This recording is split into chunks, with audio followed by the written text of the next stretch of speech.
মই যখন কান্দি তখন মোর বেড়া কয় এই কলে টিপ দিছি এখনই পানি পড়তে থাকবে, কিন্তু উনি যে মোরে কষ্ট দিয়েছে হেডা উনি বোঝেই না।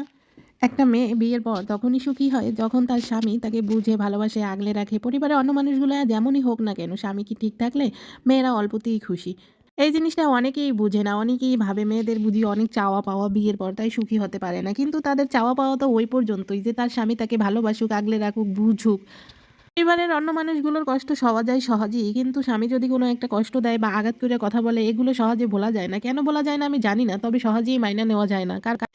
কারণ হচ্ছে বাপের বাড়ি ছাইরা যেই মানুষটার হাত ধরে আসলাম সেই মানুষটাই আজকে অবহেলা করছে। এই অবহেলা জিনিসটা একটা মেয়ের মাইনা নিতে অনেক কষ্ট হয়। অনেক পুরুষই সেই জিনিসটা বুঝে না, ভাবে কি হয়েছে, এমন তো কিছুই হয় না।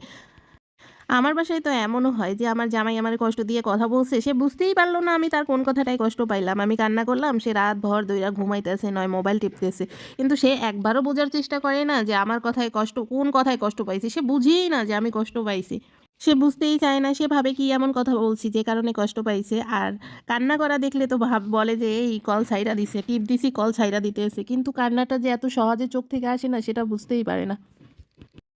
আমরা মেয়েরা যত কিছু যাই হোক না কেন একটু সুন্দর করে কথা বললে, ভালো আচরণ করলে সব কিছু ভুলে যাই, হোক না অল্প, তবুও সুন্দর কথা, যত্নশীল আচরণ। আমাদের মতো মেয়েদের সুখে থাকতে এর বেশি কিছু লাগে না। কিছু কিছু বেটা মানুষ সেটা বুঝতেই চায় না।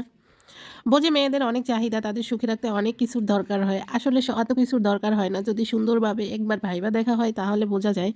অনেক সময় আছে যে কোনো স্ত্রী তার স্বামীর কাছে একটু সময় চাইলো, কিন্তু স্বামীর ইচ্ছে থাকা সত্ত্বেও সে ভাবে যে মানুষ কি বলবে, বউ পাগলা বলে নাকি, তাই তার স্ত্রীকে সময় দেয় না। আরে ভাই, লোকে কি কইলো না না কইলো হেতে আমনের কি, আমনের আমনের ঘরে অশান্তি হইলে লোকে তো দূরে খাড়াইয়া মজা দেখবে, আইয়া তো আমনের ঘরে সুখ ফিরেই এনে দেবে না। জীবনটা আমনে গো, বগ্য আমনে গো, মানুষে কি কইলে না না কইলে হে চিন্তা আমনেরা হরতে যান কা, মানুষে যাই কোক না কেন, আমনেরা যেভাবে ভালো থাকবেন, আমনেরা যেভাবে সুখী থাকবেন সেইভাবেই তো কাজ করা উচিত না। কইলো না এই মানসি একটু বউ পাগলা, হেতে কি হইছে, বউ পাগলা হওয়া কি খারাপ কিছু নাকি? বউ তো হইছে যাই পাগল হওয়ার মতোই জিনিস, তো পাগল একটু হইলে কি এমন আসে যায়? মেয়েরা একবারই ছাইরা আরেকবারই আসে, মানে স্বামীর বাপের বাড়ি ছাইরা স্বামীর বাড়ি আসে, তাই বলে মেয়েদের নাকি কোনো বাড়ি হয় না। কিন্তু আমার মনে হয় যে মেয়েদের ছাড়া কোনো বাড়ি পূর্ণতা পায় না, পরিপূর্ণ হয় না। দেখবেন একটা বাড়িতে যদি মেয়ে না থাকে, তাদের যে মেয়ের জন্য যে কষ্টটা, অপূর্ণতা, সেটা এমনি কথাবার্তায় আচরণেই ফুইটা ওঠে যে তার মেয়ে নাই সেই বলে সে অপূর্ণ রয়ে গেছে বা সম্পূর্ণ হয় নাই। আবার দেখবেন যে বাড়ির পোলাগ্য একটু বড় হয়েছে সেই বাড়ির পোলাগ্য বিয়ে হারানোর জন্য কত চেষ্টা বেষ্টা, কারণ হয়েছে সেই বাড়িতে একটু মাইয়া দরকার। তাই মাইয়া ছাড়া কোনো বাড়ি সম্পূর্ণ হয় না। তাই মাইয়াগো যত্ন নেওয়া উচিত, ভালোবাসা উচিত।